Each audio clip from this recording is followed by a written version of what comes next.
오늘 이 말씀에서 유월절이라고 하는 무교절이 가까우매라고 하는 말씀을 주십니다. 특별히 하나님께서 오늘 우리에게 이 말씀을 주시는 이유는 그 유월절이 있는 달을 그 해의 첫 달로 삼으라고 말씀하셨기 때문에, 우리가 지금 1월 달이지 않습니까?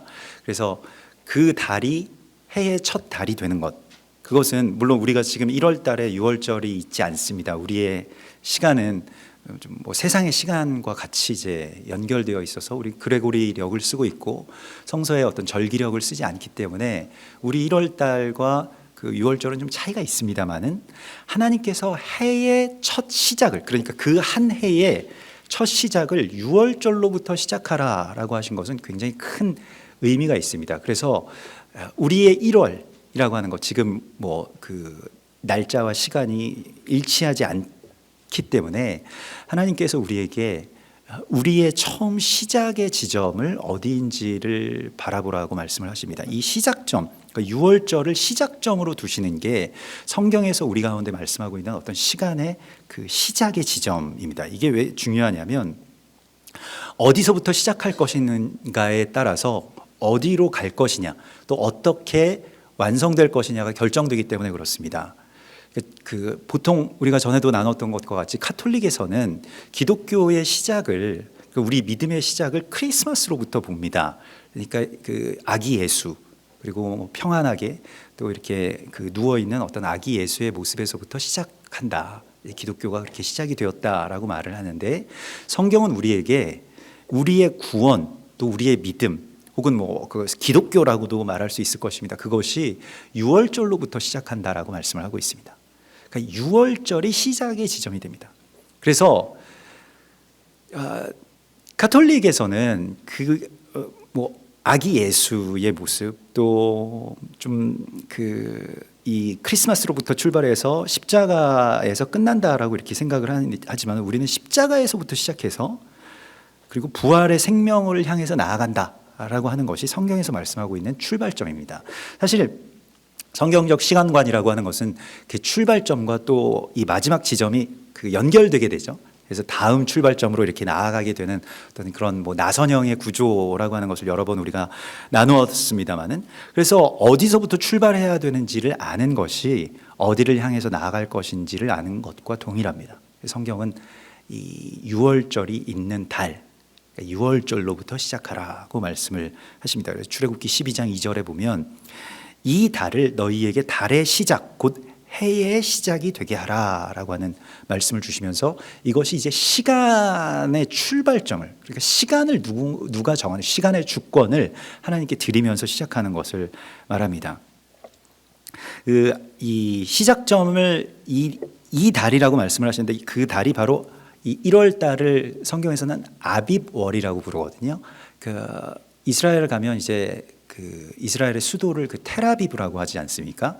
텔아비브라고 하는 것이 아빕의 언덕, 이런 뜻입니다. 텔은 작은 언덕을 말하는 것이고요. 아빕의 언덕이라고 하는 그런 뜻을 갖고 있는데, 그곳으로 우리가 이제 아빕이라고 하면 그 뜻이 부드럽다라고 하는 뜻을 갖고 있습니다. 부드러운데 어떤 모양이냐면, 그래서 여기서 나온 말이 연한 순, 연한 새싹, 이것을 아빕이라고 합니다. 그러니까 여기서부터 우리가 출발하는 것이죠. 뭔가 출발의 지점 가운데 지금 이 눈과 얼음으로 덮여 있는 이 땅 속에서도 이제 싹이 막 자라서, 또 어느 싹들은 막 올라오고 있을지도 모릅니다. 그러한 어떤 새로운 싹, 연하지만 그 아주 두터운 땅을 뚫는 그 힘을 가진 그 생명력의 그 싹을 아빕이라고 부르는 것입니다. 주님께서 여기서부터 출발하라고 말씀을 하시는데요. 사실 예수님의 이름이 이 연한 싹이라고 하는 이름을 갖고 계셨죠. 이사야서 53장 2절에 보면, 그는 주 앞에서 자라나기를 연한 순 같고 마른 땅에서 나온 뿌리 같아서 고운 모양도 없고 풍채도 없은즉 우리가 보기에 흠모할 만한 아름다운 것이 없도다.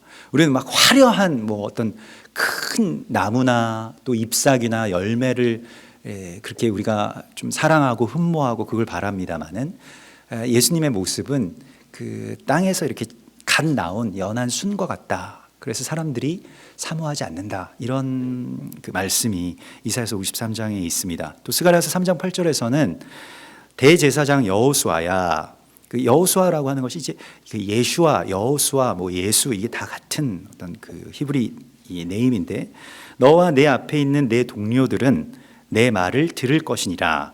이들은 예표의 사람들이라. 내가 내 종 싹을 나게 하리라. 이렇게 말씀을 하십니다. 그래서 그 연한 순이라고 하는 것이 메시아인데, 이 스가랴에서는 그것이 좀 그 중첩돼서 예수님이 연한 순이시고요. 또 어떤 사람들이 연한 순이냐면 예표의 사람들, 곧 내 말을 들을 것이라 라고 하는, 하나님의 말씀, 주님의 말씀을 듣고 순종하는 자들이 연한 순이라고 말씀을 하시고 있습니다. 신명기 그 32장 2절에서도 내 교훈은 비처럼 내리고 내 말은 이슬처럼 맺히나니 연한 풀 위에 가는 비 같다라고 말씀을 하시거든요. 그 막 가느다란 그 비가 연한 풀 위에 이렇게 막 내려앉은 그 모습을 말씀을 받아서 곧바로 그것을 자기 안으로 흡수하는 그 연한 풀의 모습으로 표현하고 있습니다. 우리가 이 상태가 되는 것, 그러니까 이 지점 가운데로 들어가는 것이 우리의 출발점이어야 한다라고 말씀을 하십니다. 또 그 나아가서는 이제 마태복음 24장에서는 이스라엘에 대해서 무화과 나무의 비유를 배우라라고 말씀을 하시면서 이사야서 마태복음 24장 32절에서 그 가지가 연하여지고 잎사귀를 내면 여름이 가까운 줄을 아나니 이와 같이 너희도 이 모든 일을 보거든 인자가 가까이 문 앞에 이른 줄 알라. 그러니까 무화과 나무는 이스라엘을 상징하죠. 그 무화과 나무에 아주 연한 순들, 그러니까 크게 보이진 않지만은 예수를 믿는 뭐 우리가 말하는 오늘날의 메시아닉 유대인들을 말합니다. 그래서 그 마음이 부드러워져서 예수님을 구주로 모시고 그 찬송하리로다 그의 이름으로 오시는 이여라고 그렇게 부르는 그 연한 순들이 나타나기 시작하면 바로 그때가 주님이 오실 때가 가까운 줄을 알라. 내가 문 밖에 서 있느니라 이렇게 말씀을 하시고 있습니다. 그래서 하나님께서 오늘 우리 가운데 말씀을 하시는 것은 이 유월절에 대해서 말씀을 하시면서 특별히 여기서부터 출발하자고 말씀을 하십니다. 마음을 부드럽게 하는 것에서부터, 마음이 연한 그 싹처럼 부드러워지는 것에서부터 출발하는 것입니다. 하나님이 말씀하시면 순종할 준비가 되어 있는 상태, 또 하나님의 말씀 그대로 내 삶에 그대로 살아갈 그런 그 마음을 가진 상태를 바로 부드럽다, 마음이 부드럽다라고 하는 것입니다. 깨어 있는다라고 하는 것이 바로 이러한 상태일 것입니다. 마음이 완악하다라고 하는 것은 어디에 내가 마음이 묶여 있다라고 하는 뜻이죠. 우리가 뭐 바로왕의 완악한 마음 하면 이 하자크라고 해서 줄로 아주 단단히 이렇게 막 묶여 있는 상태를, 꽁꽁 묶여 있는 상태를 말하는데요. 어떻게 해야 마음이 부드럽게 되는 것인지에 대해서 유월절은 먼저는 오늘도 이 말씀 속에서 유월절이라고 하는 무교절이 가까움에라고 말씀을 하시는데 무교절과 연결되어 있습니다. 그래서 유월절과 무교절 뭐 구별된 절기입니다만 같이 연결된 절기인데요. 우리가 유월절로 들어가기 위해서 준비해야 될 것 가운데 하나가 우리 안에 있는 누룩을 제거하는 것입니다. 그 누룩이 들어간 것을 먹지 않을 뿐만 아니라 누룩이 들어가 있는 모든 것들 혹은 누룩이라고 여겨지는 것들을 다 모아서 내다 버리고 또 그 구조를 누룩이 생기지 않도록, 누룩은 이제 효모이고 또 곰팡이도 누룩이라고 부릅니다. 그래서 좀 책이나 뭐 벽지 혹은 뭐 그릇 색깔 이런 것들이 조금 변질되고 뭐 누렇게 되거나 뭐 푸르게 되거나 이렇게 변질된 것들이 있다면 그걸 다 뜯어내서 이제 다 내다 버리고 뭐 환기도 시키고 햇빛도 쬐어주고 뭐 이렇게 하면서 그 누룩이 생기지 않는 구조를 만드는 것이 굉장히 중요합니다. 이스라엘 백성들이 그렇게 하는데요. 사실은 누룩이라고 하는 것은 어떨 때는 아주 작은 부스러기, 먼지처럼 보여서 잘 보이지가 않는 것이 문제입니다. 그래서 우리 안에 누룩을 제거하라고 주께서 말씀을 하시는 것은 내 안에 있는, 내 마음 가운데 있는 이 완악함 혹은 그것이 뭐 점과 흠이라고 여겨지는 내 안에서 꼭 빼내서 제거해야 된 될, 나를 자꾸 사망으로 그렇게 이끌고 뭐 불안으로 또 분노로 분열로 이렇게 이끄는 어떤 작은 것들인데요. 근데 그런 것들이 내 안에서 잘 발견되지가 않습니다. 특히 우리는 내 안에 그런 것들이 있으면 자기가 잘 모르게 되거든요. 이게 우리가 악취가 나는 곳에서 계속 살면 코가 마비돼서 그 악취를 못 느끼잖아요. 처음에는 느낄 수 있어도 그것과 마찬가지로 내가 그럴 수 있다는 겁니다. 뭐 최근에 이제 미세먼지가 많아서 이렇게 마스크를 쓰고 다니다 보면 이제 마스크에 왜 이렇게 냄새가 나지 이런 생각이 들 때가 있거든요. 생각해 보니까 뭐 마스크에서 날 냄새가 제 입 냄새밖에 더 있겠습니까? 그래서 내 입 냄새가 이런 냄새구나. 처음에 마스크를 쓰면서 이렇게 느끼는데 또 몇 번 이렇게 숨을 들이마시다 보면 결국 또 다시 마비가 되죠. 그래서 살 수 있는 거이기도 한데 이걸 자기 안에 있는 어떠한 이 썩어가는 것들을 발견해내는 것이 생각만큼 쉽지 않다는 데에 문제가 있습니다. 그래서 이걸 어떤 계기를 두고 이걸 한번 내가 찾아야 되겠다라고 마음을 먹고 찾아야 되는 것이고요. 특별히 그래서 하나님께서는 이걸 내가 스스로 못 찾으니까 그걸 잘 찾을 수 있는 사람들을 나에게 보내주십니다. 특별히 우리의 그 집에 계시는 우리 배우자 혹은 우리의 자녀들이 그걸 잘 찾죠. 그래서 어떨 때 보면 틀림이 없습니다. 하여튼 당신은 다 좋은데 이게 뭐가 안 좋아라고 하면 사실 굉장히 맞는 말인데 되게 받아들이기가 어려울 때도 있지만은 아무튼 그런 것을 잘 발견할 수 있도록 우리 서로에게 거울이 되는 우리의 동역자들을 이렇게 우리 가운데 붙여주시죠. 그것이 우리 가정에 있기도 하고요. 또한 성경에서도 그런 모습들, 그러니까 성경에 좀 부정적으로 보이는 내가 닮고 싶지 않은 사람들의 모습이 나올 때에는 이게 내 거울이겠거니 이렇게 보는 것이 중요합니다. 가룟 유다나 아니면 이 바로 왕이나 이러한 마음이 좀 굳어진 사람들이요, 마음이 부드럽지 않은 사람들의 모습이 실은 내 안에 있는 어떤 누룩들을 보게 해주는 것이죠. 그래서 이걸 찾아내고 또 이걸 제거하고 또 이게 다시 생기지 않도록 한번 제거하는 것이면 또 같은 구조 안에 있으면 또 생기게 되어 있거든요. 그래서 다시 생기지 않는 그 구조를 만들어내는 것이 굉장히 중요합니다. 그래서 출애굽이라고 하는 것은 실은 어떤 단회적인 사건이 아니라 이벤트가 아니라 좀 지속적인 구조를 만들어내는 이야기라고 할 수가 있겠습니다. 그래서 6월절로부터 모든 삶을 출발하라라고 하는 말씀은 나와 특별히 우리의 자녀들이 이 세상 가운데서 죽어가면서 살지 않고 이제 하나님의 소유로서 살아가게 될 것임을 선포하는 것이죠. 그래서 우리의 생명이 바로왕의 손에서 하나님의 손으로 옮겨지는 것이 6월절입니다. 그 주권이요. 장자의 죽음이 있는 것이 이제 있는 날, 우리의 장자는 죽지 않는 날이 바로 6월절이죠. 나는 왜 사는가? 나는 무엇을 향해서 나갈 거냐? 나는 무엇을 성취할 것이냐라고 하는 것에 대해서 어떤 방향을 정할지를 선포하는 것이 6월절입니다. 그러니까 자녀들 어떻게 기를 것이냐? 무엇을 위해서 기를 것이냐?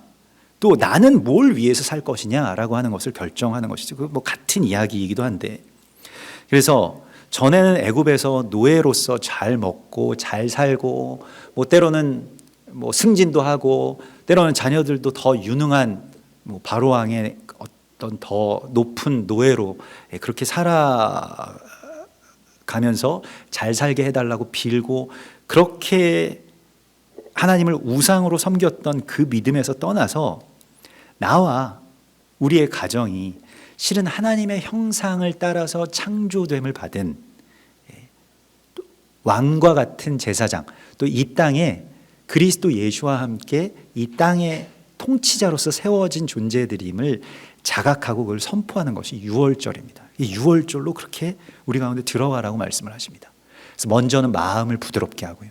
또 내 마음 안에 있는 보이지 않는, 그렇지만 계속 사망을 퍼뜨리고 있는 어떠한 그 누룩의 가루들을 제거하고 또 그 제거하는 구조를 만들라고 말씀을 하시고 있습니다. 그래서 로마서 12장 2절의 말씀처럼 오직 너희는 마음을 새롭게 함으로, 그러니까 아빕으로 들어가라는 것이 6월절로 들어가라. 마음을 새롭게 하고 으로 변화를 받아 이렇게 말씀을.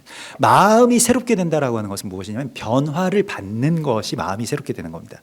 뭐 비슷한 이야기처럼 들리겠습니다만은 마음이 새롭게 된다라고 하는 그 측면이 마음이 부드럽다라고 하는 것이 주님께서 주관하시는 그 변화를 받아들일 수 있는 상태가 되는 것을 말합니다. 그러니까 마음이 부드러운 상태, 마음이 유연한 상태, 내가 정한 것 또 내가 옳다고 생각하는 것 말고 주님이 정하신 주님의 뜻 거기에 내가 순종할 수 있는 상태가 되는 것이 마음이 새롭게 되는 것의 상태일 것입니다. 그래서 오늘 이 두 인물의 비교가 나오는데요. 한 사람은 가룟 유다이고 한 사람은 베드로입니다. 가룟 유다는 12제자 가운데 한 명이었습니다만은 굉장히 뭐 예수님의 제자 중에서 유명한 제자죠. 그런데 당시에 이제 예수님의 제자들 대부분의 그룹들이 이 갈릴리 혹은 뭐 나사렛 뭐 이런 쪽에 있던 그 북부, 그러니까 이 메인스트림에서 좀 멀리 떨어져 있는 그러한 그 변방에, 거기 뭐 이방의 갈릴리라고 불리웠던 그곳에 조금 그냥 노동자층이었습니다. 또 글도 잘 모르고 나중에 그 제자들이 뭐 복음서를 씁니다마는 그 이제 직접 썼다기보다는 그 그룹에서 이제 그 공동체에서 이렇게 대신 이렇게 필사를 해주는 사람들이 많이 있었죠.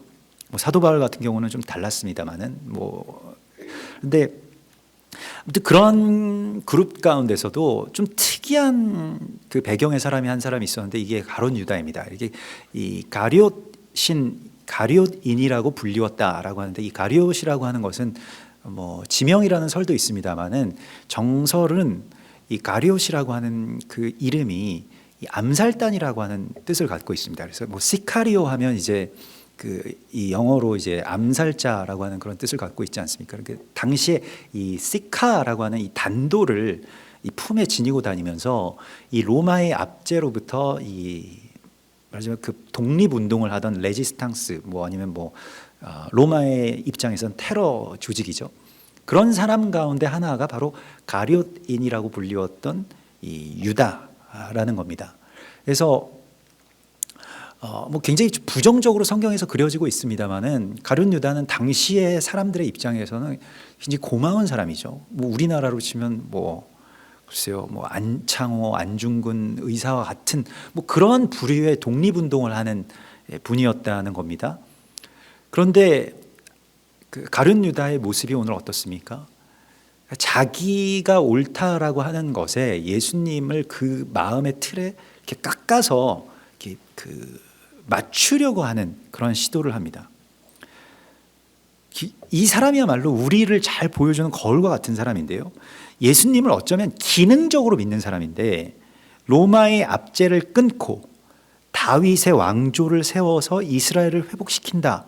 여기에 예수님이 그 메시아로서 자기가 생각한 또 자기가 알고 있는 그 옳은 메시아로서 그 자리에 앉기를 그렇게 주장하고 또 그것을 위해서 그 어떤 일이라도 할 수 있다라고 했던 사람이 바로 가룟 유다입니다. 사실은 가룟 유다의 생각 자체는 지극히 옳은 생각이었습니다. 틀린 게 없었어요. 다윗의 왕조를 부활시키고요. 또 예수님이 실제적인 통치자가 된다. 이게 뭐 그런 말입니까? 안 좋은 생각이 아니잖아요. 막 자기 욕심으로 막 자기가 뭐 거기서 한 자리 해보겠다. 이게 다른 제자들은 사실 좀 그런 생각들도 많이 가지고 있었고요. 뭐 베드로나 뭐 요한이나 우리가 알고 있는 그러한 다른 제자들은 이 뒤에서 막 그렇게 싸우지 않습니까? 그런데 가룟 유다는 뭐 그런 생각으로 하는 것도 아니에요. 나라를 사랑해서 지금 이 나라를 구할 어떤 정치적인 메시아로서 예수님을 세우고 싶은데 예수님께서는 완전히 동떨어진 말씀, 이해할 수 없이 그냥 그곳에 가서 내가 죽겠다라고 말씀을 하시니까 이렇게 되지 않게 하기 위해서 예수님을 진짜로 그렇게 어떤 사지로 몰아넣으면 예수님이 능력이 많으시니까 천군 천사들과 함께 그걸 다 끊어내고 거기서부터 혁명이 시작돼서 예전 100여 년 전에 있었던 마카비 혁명처럼 마카비 왕조가 이제 마카비 가문이 일어나서 그 작은 혁명이 큰 불길로 일어났던 것과 같이 예수와 혁명이 일어날 수 있다라고 믿었던 사람이라는 거예요. 그 틀린 생각은 아닌데 그런데 그는 이 옳은 생각 안에 갇혀 있었기 때문에 가장 비극적인 사람이 됩니다. 예수님을 자기 틀에 맞추는 것이 이 애굽의 태양신을 섬기는 것과 같이 우리가 그냥 우리 스스로의 구미에 맞게 신화를 만들어가는 것과 비슷합니다. 그래서 뭐 좀 거기서 이렇게 거슬리는 말씀들이 있으면 그냥 잘라내는 것이죠. 안 보는 것이고요. 왜 예전에는 그래서 이 카톨릭 교회나 이런 곳에서 그냥 성경의 어떤 그런 좀 거슬리는 말들이 있거든요. 그러니까 이 원유맨에 관한 것들, 유대인들과 히브리인들과 같이 연합하고 이런 것들을 의도적으로 번역을 하지 않는다거나 아예 그냥 설교를 하지 않는다거나 성경책을 보여주지 않는다거나 이런 식으로 해서 잘라버립니다. 하나님의 생각들을. 오늘 가룟 유다도 마찬가지로 십자가를 지고 유월절로 들어가고 이런 것은 별로 그렇게 상관이 없고 그냥 이 나라가 회복되는 데에 말하자면 애국자였죠. 예수님은 꼭 이런 모습이어야 된다라고 하는 것을 계속해서 강요하면서 살아왔습니다. 이게 마음의 완악함이죠. 근데 베드로는 좀 달랐습니다. 베드로도 물론 자기 욕심도 있고 의도 있고 하지만은 주님이 말씀하시면 변화될 수 있는 그 단 한 가지가 있었습니다. 사실 베드로와 가룟 유다를 비교해 보면 여러모로 볼 때 가룟 유다가 좀 더 낫습니다. 가룟 유다가 머리도 좀 좋은 것 같고 배경도 좀 좋은 것 같고 예수님의 말씀도 더 잘 이해하는 것 같고요. 예수님을 배반하는 횟수도 사실은 가룟 유다는 한 번이지만은 베드로는 3번 부인했으니까 수치상으로도 이렇게 유다보다 이렇게 좋다고 할 수가 없을 건데, 그런데도 가룟 유다는 자기의 마음의 그 오름에서 떠나지 못했고 베드로는 장점이 뭐냐면 자기가 꼭 옳은 건 아닌데라고 하는 어떤 그런 장점이 있습니다. 그러니까 자기가 옳지 않다라고 하는 것을 아는 사람이었습니다. 이게 베드로의 가장 큰 장점입니다. 예수님께서 갈릴리 바닷가에서 베드로를 부르셨을 때 베드로의 첫 번째 반응이 이것이었습니다. 주님, 저는 죄인입니다. 나를 떠나소서. 여기에서부터 이 사람은 출발하는 거거든요.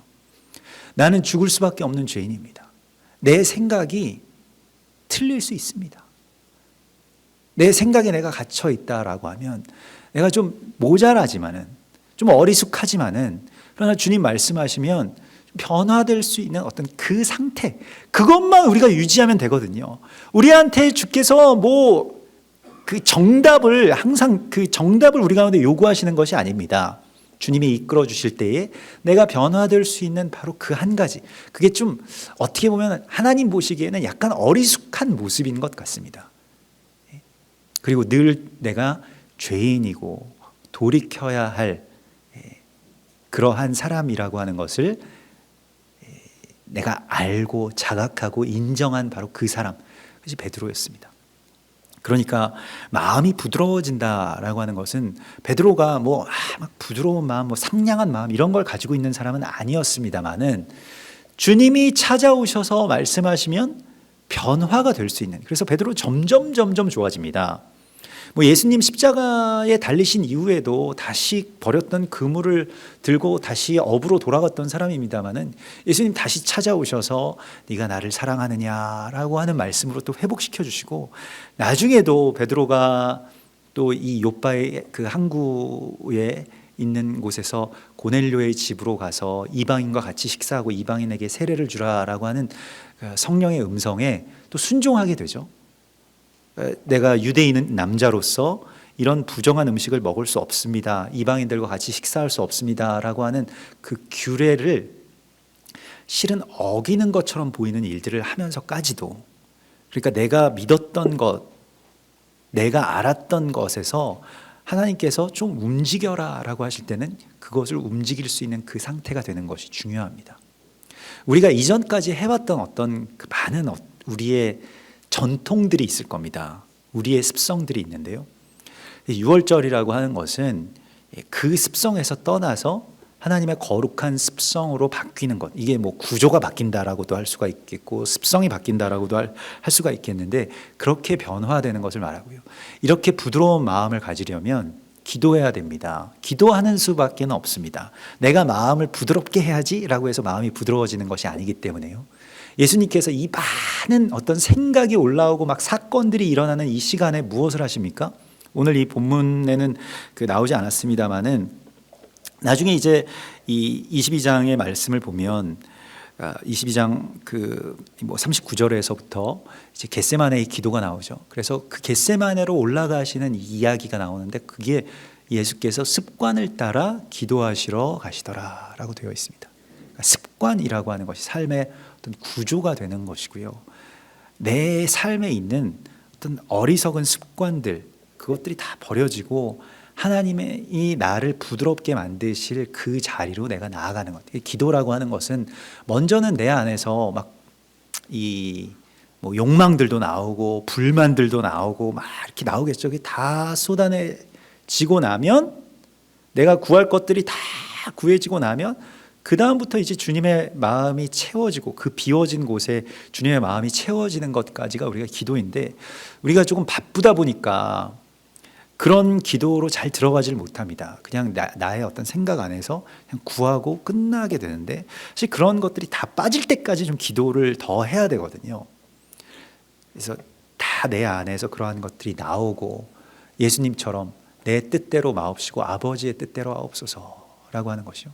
또 예수님의 그 땀방울이 핏방울로 변하는 것 같이 기도하셨다라고 하는 것은 물론 굉장히 열정적으로 열심히 기도하신 모습, 정말로 이 실핏줄이 다 터져서 거기서 정말로 그런 어떤 이 피가 나오는 것과 같은 어떤 그러한 기도이기도 합니다만은 이 다른 측면에서는 우리가 이제 유월절로 들어간다라고 하는 것, 또 기도로 들어간다라고 하는 것은 주님의 안식 가운데로 들어가는 것을 말합니다. 유월절이 일주일 동안 지키게 되잖아요. 7일간 지키는 절기인데요. 유월절이 이제 유월절의 첫날도 안식일이고 유월절의 일곱째 날도 안식일입니다. 그래서 유월절은 안식일이라고 하는 두 기둥 위에 세워지게 됩니다. 이게 굉장히 중요한 것인데 성경에서 이 안식일에 대해서 우리 가운데 정말 여러 번 말씀을 하시는데 이 안식일을 거룩하게, 안식일을 지켜 거룩하게 하라라고 하는 말씀이죠. 근데 안식일은 모든 일을 그냥 멈추고 쉬는 것으로만 우리가 알고 있습니다만은 실은 그것만으로는 좀 부족합니다. 그러니까 안식일은 물론 쉬는 것으로 시작이 되지만 단순히 쉬는 것만으로 완성되는 것이 아니고요. 참된 안식이라고 하는 것은 내가 모든 일을 멈추고 하나님만으로 만족하는 것입니다. 그리고 또한 내가 모든 일들을 다 그치고 참된 안식일이라고 하는 것은 말씀으로만 배부른 상태로 만족하는 것입니다. 또 안식이라고 하는 것은 내 상에 둘러앉은 나의 자녀들과 내 집 안방에 있는 나의 아내와 더불어서 기뻐하고 감사하고 만족하는 것입니다. 이것이 안식입니다. 그러니까 이러한 안식에 들어가기를 힘쓰라고 주께서 말씀을 하시고요. 이걸 세우지 못하면 유월절도 없고 하나님과의 관계들이 다 세워지기가 어렵습니다. 히브리서 4장 11절에 그러므로 우리가 저 안식에 들어가기를 힘쓸지니 라고 말씀을 하시는데 그러면 안식에 들어가지 못하는 자들에 대해서 히브리서 4장은 이렇게 말씀하십니다. 누구든지 저 순종하지 아니하는 본에 빠지지 않게 하려 함이라. 그러니까 안식에 들어가지 못하는 자들은요, 쉬지 못하는 자들이라기보다는 순종하지 못하는 상태에 있는 자들이 안식에 들어오지 못하는 자들이라고 말씀을 하십니다. 이게 이 말씀이 시편 95편을 인용한 것인데요, 시편 95편 그 9절과 11절에 보면 그들은 내 안식에 들어오지 못하리라 이렇게 말씀하시는데 어떤 자들이 안식에 들어오지 못하는 자들이라면 마사와 무리바 물가에서 물이 없다고 불평하던 자들입니다. 그래서 불평하고 원망하고 사람에 대해서 악평하는 자들, 이들이 안식에 들어오지 못한다라고 말씀을 하고 있습니다. 그래서 이 헬라 문명 또 이 문명 사회, 물질 문명 사회는 이 사원을 만들고 공간을 그렇게 점유하고 또 공간을 차지하는 것으로 이제 문명의 길을 이렇게 세워 나갔다라고 한다면 하나님의 말씀, 이 성경은 우리에게 시간을 통해서 시간의 거룩함을 통해서 그 집을 세워 나갈 것을 요구하고 있습니다. 이게 굉장히 좀 철학적인 말인데 이 랍비 학자 가운데 굉장히 위대한 학자인 이 아브라함 요슈아 헬셀의 그 안식이라고 하는 책이 있습니다. 이것은 그 히브리 이 랍비의 어떤 그 책입니다만은 굉장한 어떤 통찰이 있습니다. 안식에 대해서.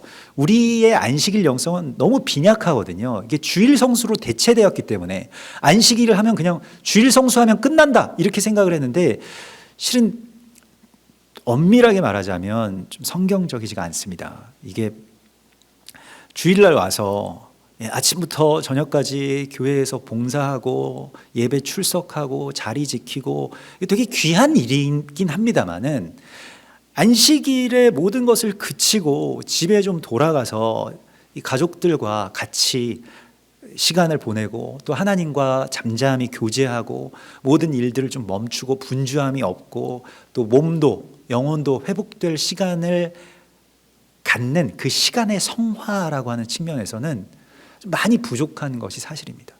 그래서 거룩한 성회로 모이라고 말씀을 하셨습니다마는, 그 성회도 아주 기본적으로는 가정 단위가 맞습니다. 그래서 보통 일반적으로 안식 후 첫날 그 초대교회가 모임을 가졌다라고 하는 것도 좀 우리가 많이 참고해야 될 일이고요. 그래서 사실 우리가 이 주일이라고 불리우는 바로 이 날이 안식 후 첫날이죠. 금요일 저녁부터 토요일 저녁까지가 이제 안식일이라고 한다면, 우리는 안식 후 첫날에 지금 이렇게 모이게 되어서 안식일이랑 별로 그렇게 크게 충돌이 되지 않는데요. 여러분, 시간의 성화에 대해서 정말 깊이 갈망하면서 또 그것을 내가 내 안에서, 나 가정 안에서 좀 회복하기를 기도하면서 그걸 세워나가야 할 것입니다. 이 시간의 기둥이 세워지는 것이 중요합니다. 그래서 내 안에서 좀 비워져야 될 것들이 비워지고요.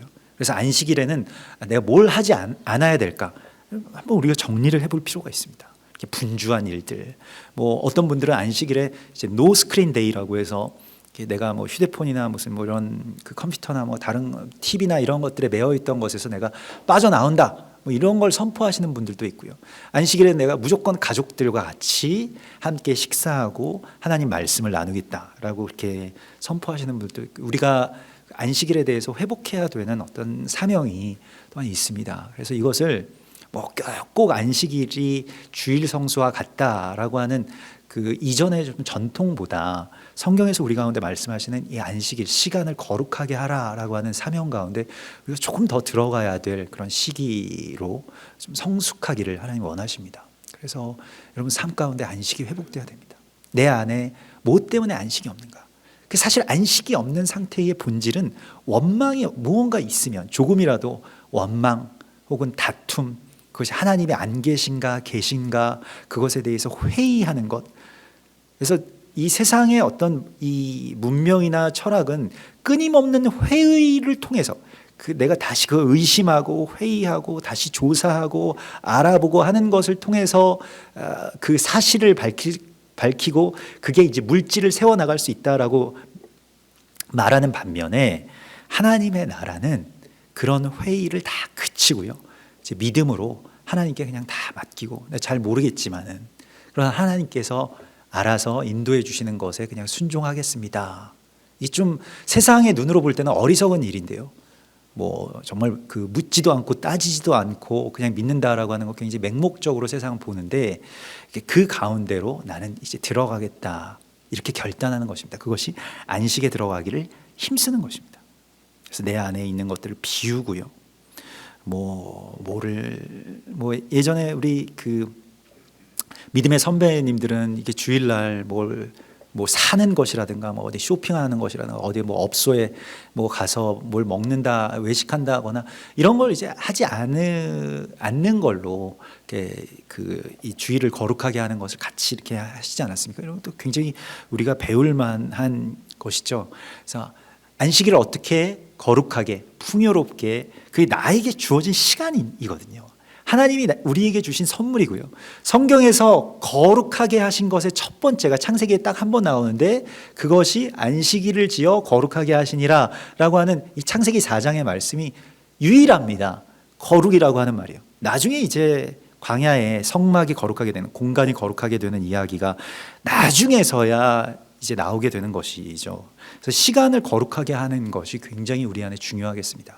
여러분의 안식일, 하나님께서 주신 그 안식일을 대적에게 빼앗기지 않고 세상에게 빼앗기지 않고 또 나의 어떤 두려움 내게 빼앗기지 않고 하나님께 드릴 수 있는 그런 안식일의 회복이 우리 가운데 있기를 소망합니다. 그래서 오늘 주님께서 갈망하시는 것이 무엇이냐? 내가 이 유월절 먹기를 원하고 원하였다. 이 예수님의 갈망을 우리가 만나게 되죠. 오늘 15절의 말씀에 내가 고난받기 전에 내가 이 유월절 먹기를 갈망했다. 유월절을 먹는다라고 하는 것이 무엇일까요? 그게 오늘 이 말씀에서도 내가 너희에게 이르노니 유월절 하나님의 나라에서 이루기까지 이 유월절이 하나님의 나라에서 이루기까지 다시 먹지 아니하리라 하시고 또 떡을 가져 감사기도 하시고 떼어 그들에게 주시며 이르시되 이것은 너희를 위하여 주는 내 몸이니 이를 행하여 나를 기념하라 이렇게 말씀을 하십니다. 그래서 유월절은 먹는 것이고요. 먹는다라고 하는 것은 그것을 내 안에 채우고 또 그런 사람이 된다라고 하는 것이죠. 주께서 유월절 떡을 우리에게 먹으라고 말씀하시면서 이것은 나의 살이다. 유월절의 비밀을 밝혀주셨죠. 유월절에 오랜 시간 동안 유대인들이 먹던 그 마짜라고 하는 떡은 누룩이 들어가지 않고 아주 그 딱딱한 그런 이 별로 맛도 별로 없는 그런 비스킷처럼 이렇게 툭툭 끊어지는 이러한 그 떡입니다만은 근데 이 불에 그슬린 자국이 있고 또 이 바늘로 그걸 막 찔러가지고 구멍을 많이 내서 그걸 금방 그게 이제 굳게 만들어낸 그 떡이 바로 자기 자신의 몸이라고 말씀을 하시면서 이렇게 말씀하십니다. 이를 행하여 나를 기념하라. 이것이 유월절입니다.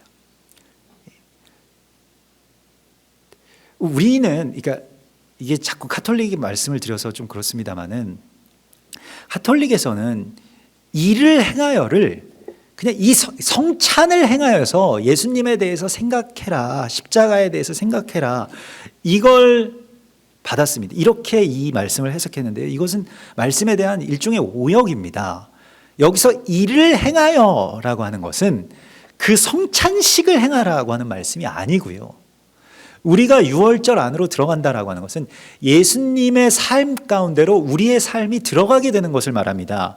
예수님이 행하시던 일을 우리도 행하고요. 예수님이 하려고 하는 일들을 내 몸으로 행하는 것, 그것이 그 떡을 받아 먹는 일입니다. 우리가 기념하다라고 하는 말씀을 그냥 예전에 이거 그 번역도 사실 이렇게 번역하는 것도 약간의 잘못된 의도성이 있는데 기념하라라고 하는 말씀은 이 말씀을 너의 삶에 새기라, 이 자카르 새기라, 기념하라, 기억하라. 더 나아가서는 이렇게 되라라고 하는 뜻입니다. 그래서 자카르의 말의 원래 뜻은 수컷이 되다라고 하는 동사입니다. 많은 동사 가운데서도 수컷이 된다라고 하는 그런 동사가 무슨 뜻이겠습니까? 성경에서 수컷이 있음에도 불구하고 수컷을 제물로 드리지 않았다라고 하는 이 말라기서의 어떤 책망과도 연결되죠. 자카르라고 하는 것은 우리가 예수님에 대해서 예수님이라고 하는 신을 믿는 어떤 그러한 그 평신도가 아니고 예수님이라고 하는 그 위대한 하나님의 아들의 이 정체성이 내 안으로 들어오게 되었다라고 하는 놀라운 승리의 선포가 이 유월절을 먹는 것에 있는 것입니다. 여기에 주님의 갈망이 있습니다. 아니 그냥 조그만 떡 먹고 작은 그 잔에 들리워진 그걸 먹는다고 해서 천국에 들어갈 수 있다라고 믿게끔 만드는 것은 좀 잘못된 것이죠. 만일 우리가 그러한 예식이 중요하지 않다는 것이 아닙니다. 그 예식을 통해서 이 길을 우리가 알고 이렇게 하기를 결단하는 어떤 그런 예표적인 행위로서 이것을 성찬식을 한다라고 한다면 그것은 굉장히 선하고 좋은 것입니다. 우리도 성찬식을 간혹 그렇게 그 성찬의 예식 가운데 나누고 또 이 의미를 우리가 깨달아야 할 것입니다. 자꾸 내 마음에 새기는 것이죠. 사실 이게 계속 반복되는 메시지인데 우리 교회가 세워진 이후부터 계속 이 자카르 나를 기념하라라고 하는 말씀이 계속해서 주어졌습니다. 어쩌면 저는 여러분들도 그러시겠습니다만은 아무튼 일주일에 몇 번은 하는 것 같아요. 이 자카르에 대한 말씀을 계속해서 반복해서 우리 가운데 이 메시지를 주시는 것 같아요. 이를 행하여 나를 기념하라 라고 하는 말씀이에요. 근데 우리에게 부족한 것은 그것을 행하는 것이죠. 예수님이 행하신 일에 관해서 믿긴 하지만 예수님이 행하신 일을 내가 행하지 못하고 있는 것에 주님이 내 안에서 드러나지 못하는 어떤 그 한계가 우리 가운데 아직 있는 것입니다. 사실 생각해 보면 이게 예수 믿는 것도 쉽지 않은데 예수님의 삶을 살아가라고 하는 것은 아주 특별한 몇몇 사람들, 뭐 순교자들이나 아니면 목사님들이나, 그런 좀 목사님들 가운데서도 뭐 좀 위대한 목사님들이나 뭐 이런 분들에게 이렇게 다 그분들은 그렇게 사시는 게 당연하고 우리는 이제 그런 분들을 의지하고 믿고 그렇게 따라가겠다, 이 정도에 우리가 좀 그쳐 있는 것이 사실입니다. 근데 사실은 나를 기념한다라고 하는 것이요, 자기 결단과 노력으로 절대로 이룰 수 없는 것이기 때문에 사실 우리가 생각해 보십시오. 우리 입으로 들어간 뭐 밥알이나 뭐 커피나 뭐 국이나 이런 것들이 내 몸에서 살이 되고 또 어떤 에너지로 그렇게 그 변화되는 어떤 그런 과정, 그런 메커니즘을 우리 잘 알지 못합니다. 어떻게 그렇게 되는지 알지 못하거든요. 제가 예전에 뭐 어떤 TV에서 그런 다큐멘터리로 그 사람이 먹는 음식을 에너지로 쓰는 그 기계를 이 공학자들과 함께 이렇게 설계해 놓은 거를 본 적이 있는데요. 예산이 부족해서 만들지는 못하고 모형만 이렇게 만들어 놨는데 큰 공장, 축구장 뭐 몇 개만한 공장이 필요하고 그것도 그냥 단순히 그 소화를 시켜서 에너지를 만드는 것이고 또 거기서 또 뭐 그걸 가지고 살을 만든다, 뭘 만든다, 이건 또 완전히 다른 이야기죠. 그렇게 할 수 있는 어떤 그 기술도 안 되고요. 그래서 어마어마한 크기의 공장 하나의 그 공정이 지금 우리 이 뱃속에 다 들어가 있다라고 하는 것입니다. 되게 흥미롭게 봤는데 사실은 예수님의 말씀이 내 안에 들어와서 살이 되고 삶이 되는 어떤 그 과정들이 어떻게 진행되는지는 우리의 어떤 방법으로 할 수 있는 것이 아니지만 하나님이 디자인해 놓으셨습니다. 우리 안에. 그럼 우리는 뭘 하기만 하면 되냐면 그냥 말씀을 먹기만 하면 됩니다. 그리고 기도하기만 하면 돼요. 그게 주님의 떡을 먹고 주님의 포도주를 마시는 길이거든요. 그래서 우리 안에 있는 대부분의 많은 문제들은 실은 우리가 말씀의 양식을, 그 일용할 말씀의 양식을 충분히 먹지 못해서입니다. 우리가 뭐 우리 자녀들이 아침에 밥 안 먹고 나가고 막 삐쩍 마르고, 저는 예전에도 저희 어머니가 제가 몸이 그렇게 마른 편이 아님에도 불구하고 항상 뭘 먹이셨어요. 저만 보면 막 이렇게 검은 콩을 삶아가지고 막 이 큰 대접에다가 먹으라고 하고 막 치즈를 막 이렇게 먹으라고 하고 너는 몸이 허약해서 안 된다, 이런 걸 먹어야 된다. 그래서 계속해서 먹이셨거든요. 저는 뭐 어떻게 기를 쓰고 안 먹었습니다만 아무튼 그렇게 하나님께서 우리 가운데 먹이시려고 하는 것을 우리가 제대로 먹지 못하면 우리의 어떤 비루함이 하나님께는 정말로 아픔이 되는데요. 우리 자녀들이 뭘 먹지 못한다라고 하는 것만큼 우리가 좀 마음이 아픈 일이 없겠습니다. 근데 우리의 많은 어떤 문제들이 무엇이냐면 너무 바빠서 아니면 뭐 다른 할 일이 너무 많아서 말씀을 잘 먹지 못한다는 데 있습니다. 그래서 일주일에 이거 한 번 이렇게 이것도 그래도 우리 교회는 좀 길기 때문에 말씀 좀 많이 먹는다고 하더라도 일주일에 한 끼 먹어가지고 어떻게 살 수가 있겠습니까? 하루에 한 끼 먹어가지고 어떻게 살 수 있겠습니까?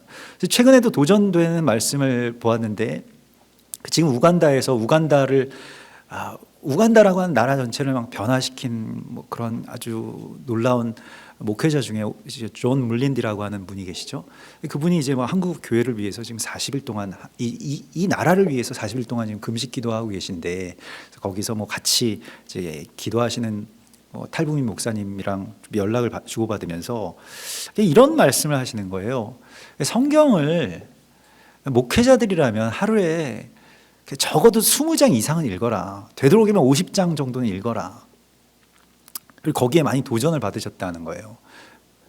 그래서 우리의 모든 많은 문제들은 이 말씀이 잘 들어오지 않는 데에서, 목회자들도 너무 바쁘고 뭐 성도들도 더 너무 바쁘고, 그래서 말씀을 잘 먹지 못하는 데에서부터 기인된 일이고, 그게 많은 불균형들을 낳는다는 것이죠. 먹어야지 어떻게든 하여튼 힘을 낼 거 아닙니까? 근데 안 먹고 할 수 있어. 이게 우리 철없는 어린 우리 자녀들처럼 안 먹을 거야, 그냥 안 먹고 빨리 갈 거야, 이런 것처럼 우리가 그렇게 우리의 삶을 살아간다라고 한다면 여기는 좀 많은 어떤 문제가 일어난다는 거예요. 말씀을 먹는데 그냥 먹어서는 안 되고, 이 언약의 포도주는 나의 언약이라고 이렇게 말씀을 하시죠. 그 약속, 나에게 주시는 말씀으로, 나에게 주시는 언약으로 이렇게 기도하면서 먹는 것이죠. 사실은 이 두 가지만 잘 돼도 우리 안에서 주님이 나타납니다. 드러나게 되어 있습니다. 그 중간에 많은 과정들은요, 주님께서 그냥 디자인하시고 이끄시는 겁니다. 내 안에서 그런 작용들이 일어나는 것이기 때문에요. 그래서 어떻게 그런 일들이 일어날 수 있을까 하는 데에 성경은 아주 굉장히 단순하게 말씀하고 있습니다. 뭐 다른 거 뭐 어디 가서 뭐 하고 뭐 교육 받아야 되고 무슨 뭐 과정을 이수해야 되고 이런 말씀 안 하시고요. 말씀을 먹고 기도하라. 이 두 가지만 하면 됩니다. 이게 삶에 있어서의 어떤 기둥인 거예요. 그러면 우리가 이 유월절의 문으로 들어가서 우리의 이 시작점에서 이런 구조를 만들고 마음을 부드럽게 하고, 그리고 마침내 그리스도 예수께서 나의 안에서, 우리가 그의 몸이 되고 그가 내 안에서 나의 머리가 되시는 그러한 놀라운 한 세 사람의 주님의 몸의 완성이 우리 가운데 있을 것이라고 주께서 약속하십니다. 우리 같이 기도하겠습니다. 주님 감사합니다. 주님의 갈망으로 너는 이 모든 것들을 다 지난 후에 이것을 이기고 나와 같이 넘어진 형제들을 일으켜 세우는 자가 되라고 말씀하여 주셨사오니, 우리의 연약함 가운데서 우리 다시 일어서게 하여 주시옵소서. 우리의 부족함들이 주님 들어오시는 통로가 되게 하여 주시고, 우리가 마음을 굳게 하지 않고 부드럽게 함으로 말미암아 주님의 길을 따를 수 있는 주님의 베드로와 같은 제자가 되게 하여 주시옵소서. 우리가 예수님처럼 살게 되는 것을 갈망하였으나 그렇게 살지 못하였음을 주님 불쌍히 여겨주시고, 이제는 주님의 말씀으로 또 주님의 성령으로 우리가 그렇게 그리스도 예수를 내 안에 채울 수 있는 주님의 사람들 되게 하여 주시옵소서. 거룩하신 예수와 메시아의 이름으로 감사하며 기도드리옵나이다. 아멘.